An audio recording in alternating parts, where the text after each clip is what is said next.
জাতীয় নাগরিক পার্টির শ্রমিক উইং, আমি আশা করব যে তারা যেহেতু তাদের কিছু কর্মসূচি নিয়ে এখনো কাজ করছেন, সেখানে এই প্রশ্নগুলো থাকবে যে শ্রমিকদের একটা গণতান্ত্রিক রাষ্ট্র, যে গণতান্ত্রিক রাষ্ট্রের কথা আমরা বলছি, মানে শুধু ভোট দিলাম 5 বছর পর পর একবার, এই ধরনের গণতান্ত্রিক রাষ্ট্র না। যে এই গণতন্ত্রটা আপনি আপনার প্রতিদিন, মানে নির্বাচন তো থাকতেই হবে, কিন্তু প্রতিদিন আমাদের জীবনে আমি টের পাই যে আমার রাষ্ট্রটা গণতান্ত্রিক। এই ধরনের একটা রাষ্ট্র করতে গেলে সেখানে শ্রমিকদের স্বার্থটা কিভাবে নিশ্চিত করা হবে, শ্রমিকদেরকে আমরা কিভাবে প্লেস করবো এই ধরনের রাষ্ট্রে, এই প্রশ্নটা আমি মনে করি যে বাংলাদেশের এনসিপির কাঁধে, এনসিপির যে শ্রমিক উইং আছে সেই শ্রমিক উইংয়ের এটা হচ্ছে একটা প্রধান কর্তব্য বা প্রধান দায়িত্ব যে তারা এই প্রশ্নটা অ্যাড্রেস করবে।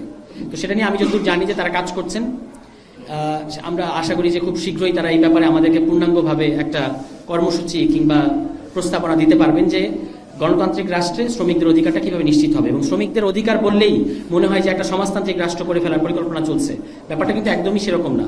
গণতান্ত্রিক রাষ্ট্র, কোনো রাষ্ট্র গণতান্ত্রিক রাষ্ট্র হতে পারবে না যদি সেই রাষ্ট্রে যারা মালিক শ্রেণী আছে, যারা পুঁজির অধিকারী, যাদের টাকা আছে, তারা শ্রমিকদের স্বার্থটাকে নিজের স্বার্থ মনে না করে।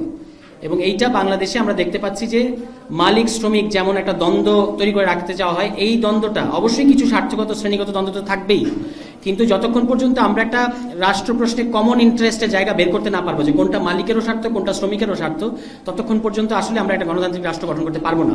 ফলে খুব রাইটলি আমাদের এখানে আজকে আপনারা শিরোনাম করেছেন যে এই গণতান্ত্রিক রাষ্ট্রে বা নতুন বন্দোবস্তে শ্রমিকদের ন্যায্য হিস্সাটা কিরকম হবে, এই প্রশ্নটা শুধুমাত্র কিন্তু তাদের মজুরি কত হবে সেটার প্রশ্ন না। মজুরিটা একটা খুবই গুরুত্বপূর্ণ প্রশ্ন, কিন্তু এর বাইরেও তারা, আপনি তো আশা করতে পারেন না যে একটা খুবই জীর্ণ শীর্ণ এবং মানবেতর জীবনযাপন করবে আমাদের শ্রমিকরা এবং আমরা একটা গণতান্ত্রিক রাষ্ট্র পেয়ে যাব কিংবা কারখানায় সমানে উৎপাদন হতে থাকবে, এটা কোনোদিন হবে না।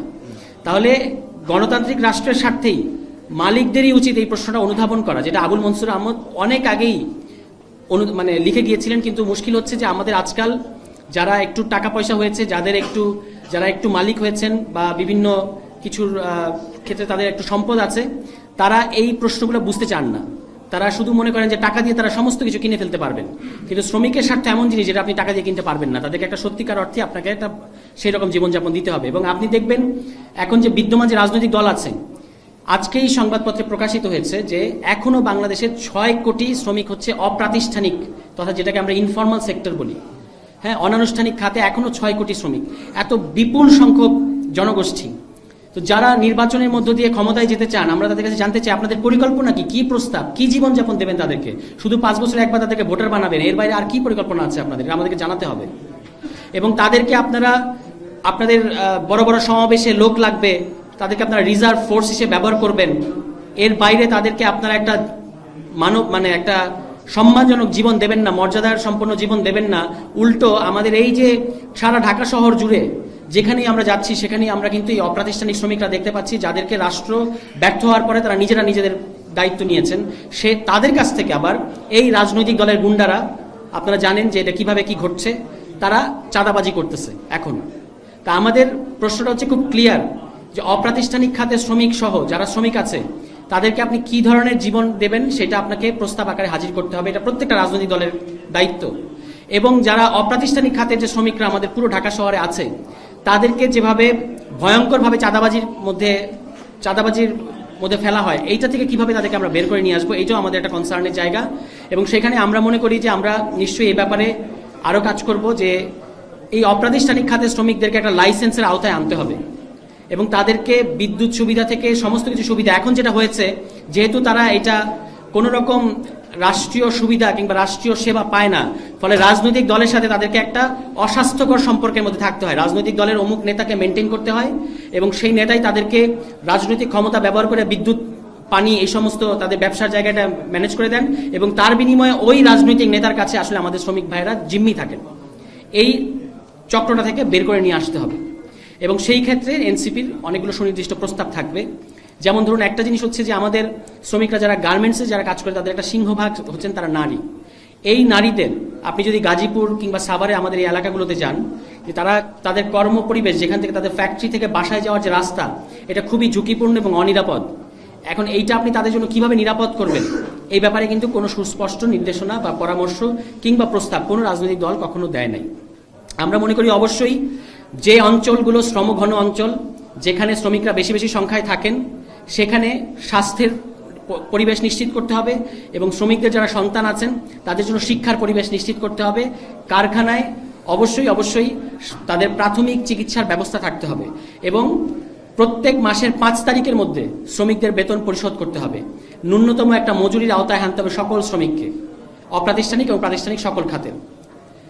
এইটা বলে আমি আমার বক্তব্য শেষ করবো, কিন্তু তার আগে শুধু একটা কথা আপনাদেরকে আমি মনোযোগ দৃষ্টি আকর্ষণ করতে চাই। আমাদের যারা বিভিন্নভাবে যারা এখানে শ্রমিক ভাইরা আছেন, আমাদের সংগঠন করবেন, আগামী যে নির্বাচন হবে আপনারা একটা জিনিস খেয়াল করবেন, এই নির্বাচনে এখনই যে সমস্ত জিনিস তৎপরতা চলছে তার মধ্যে একটা হচ্ছে এই প্রশ্নগুলো কিন্তু আপনাদেরও প্রশ্ন। এইটা আপনারা শুধু শ্রমিক বলে বাক্সবন্দী হওয়ার কোনো সুযোগ নাই যে আমরা শ্রমিক শুধুমাত্র ন্যূনতম মজুরি চাইবো এইটুকুই আমাদের শেষ, এটা না। আপনাদেরকে ভাবতে হবে যে আগামী বাংলাদেশে যে গণতান্ত্রিক রূপান্তর কিংবা রাষ্ট্রের সংস্কারের যে রোডম্যাপ, এই রোডম্যাপে আপনাদের যে জুলাই মাসে যে আত্মত্যাগ, তার ফলে একটা বড়সড় আকারে হিস্সা তৈরি হয়েছে। শুধুমাত্র শ্রম সংস্কার কমিশনে আপনাদের পক্ষে 2-4টা কথা লিখে দিলে হবে না। রাষ্ট্র সংস্কারের সংবিধান প্রশ্নে আগামী গণতান্ত্রিক রাষ্ট্রগুলো কিভাবে চলবে, প্রধানমন্ত্রীর ক্ষমতা কতটুকু থাকবে, এই প্রশ্নগুলোতে আপনাদের মতামত দিতে হবে। একটা খবর আপনারা নিশ্চয়ই খেয়াল করেছেন, এটা বলে আমি আমার বক্তব্য শেষ করবো, যে নির্বাচন সংস্কার কমিশন থেকে প্রস্তাব করা হয়েছে যে যারা মানবতা বিরোধী অপরাধে অভিযুক্ত তারা আগামী নির্বাচনে অংশগ্রহণ করতে পারবে না। এই মৌলিক সংস্কার প্রস্তাবে নির্বাচন কমিশন ইসি রাজি হচ্ছে না। তা আমরা তাদেরকে প্রশ্ন করতে চাই, এবং তারা আরো যেটা ডেঞ্জারাস, যে আমাদের সংস্কার কমিশন প্রস্তাব করেছে সশরীরে এসে মনোনয়নপত্র জমা দিতে হবে। এই সংস্কার প্রস্তাবেরও বিরোধিতা করছে ইসি, ইলেকশন কমিশন। এবং তারা নির্বাচন কমিশনকে দায়বদ্ধ করা যাবে। একটা নির্বাচন কমিশন দায়িত্ব পালন করেছে এবং দায়িত্ব পালন করার পরে তার বিরুদ্ধে কতগুলো মিসকন্ডাক্টের অভিযোগ আছে, তাকে যে দায়বদ্ধ করার এটারও তারা বিরোধিতা করছে। ফলে আমাদের মধ্যে খুবই সংশয় তৈরি হয়েছে, এই ইসি আসলে কার ইসি, এই ইসি আসলে কি চায়, এবং এই ইসি দ্বারা আদৌ প্রধান উপদেষ্টা যেটা বলেছেন যে আগামী নির্বাচন হবে বাংলাদেশের ইতিহাসে সবচেয়ে সুষ্ঠু নির্বাচন, সবচেয়ে ভালো নির্বাচন, এই ইসি দ্বারা বাংলাদেশের ন্যূনতম বাংলাদেশের স্ট্যান্ডার্ডে যে ধরনের সুষ্ঠু নির্বাচন ইতিহাস আছে অতীতে, সে ধরনের একটা নির্বাচন করা যাবে কিনা এটা নিয়ে আমাদের প্রশ্ন তৈরি হয়েছে। সুতরাং আমরা আগেও বলেছি, আপনারা জানেন যে জাতীয় নাগরিক কমিটি পর্যায় থেকে কিন্তু আমরা এই বিরোধিতাটা করেছিলাম, যে অদ্ভুতভাবে তারা একটা কাজ করেছিল, তখন নির্বাচন সংস্কার কমিশন প্রস্তাব দেওয়ার আগেই পুরনো আইনে নির্বাচন কমিশন তারা গঠন করে ফেলেছে। এই তাড়াহুড়ার কারণটা, এবং আমরা দেখতে পাচ্ছি একটা বিশেষ রাজনৈতিক দলের সাথে ইসির সমস্ত বক্তব্য মিলে যাচ্ছে। এই ইসির নিরপেক্ষতা ইতিমধ্যেই প্রশ্নবিদ্ধ।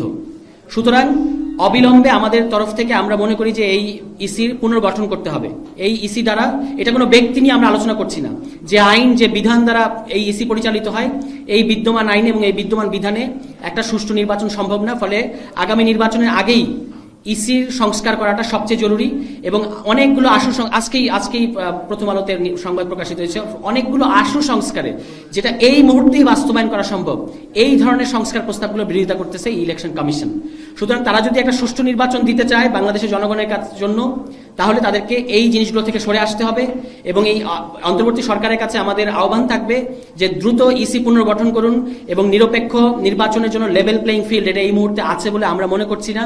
আমরা দেখতে পাচ্ছি যে একটা বিশেষ দলকে ক্ষমতায় নেওয়ার জন্য কতগুলো আয়োজন সম্পন্ন করা হচ্ছে, একটা আই ওয়াশের ব্যবস্থা করা হচ্ছে, যার মধ্য দিয়ে আসলে দেখানো হবে যে একটা সুষ্ঠু নির্বাচন হয়েছে। আসলে সুষ্ঠু নির্বাচন হবে কিনা এর কোনো নিশ্চয়তা নাই। ফলে নাগরিক পার্টি বাংলাদেশে যেহেতু তারা মৌলিক সংস্কারের কথা বলেছে, তারাই আসলে সুষ্ঠু নির্বাচনের পক্ষে, তারাই আসলে চায় বাংলাদেশে একটা সুষ্ঠু নির্বাচন হবে এবং এই সুষ্ঠু নির্বাচনের ধারাটা অব্যাহত থাকবে। আর যারা স্রেফ একটা নির্বাচন চাচ্ছে, যেন তেন কায়দা একটা নির্বাচন দিয়ে ক্ষমতায় যেতে চাচ্ছে, তাদের মূল উদ্দেশ্যটা আসলে ক্ষমতায় যাওয়া। তারা সুষ্ঠু নির্বাচন তাদের ইস্যু না, এবং তারা ক্ষমতায় গিয়ে লম্বা সময় ক্ষমতায় থাকার একটা পায়তারা করছে। এই জিনিসগুলো আপনাদেরকে খেয়াল রাখতে হবে ভাইরা, এগুলো আপনাদের ইস্যু। হাত দিচ্ছেন কে? সরি, এই ইস্যুগুলো আপনাদের ইস্যু, গুরুত্বপূর্ণ ইস্যু। আমাদের যারা শ্রমিক উইং এর নেতাকর্মী আছেন, আপনাদেরকে এই ব্যাপারে সজাগ থাকতে হবে। এই বলে আমি আমার বক্তব্য শেষ করছি। ধন্যবাদ।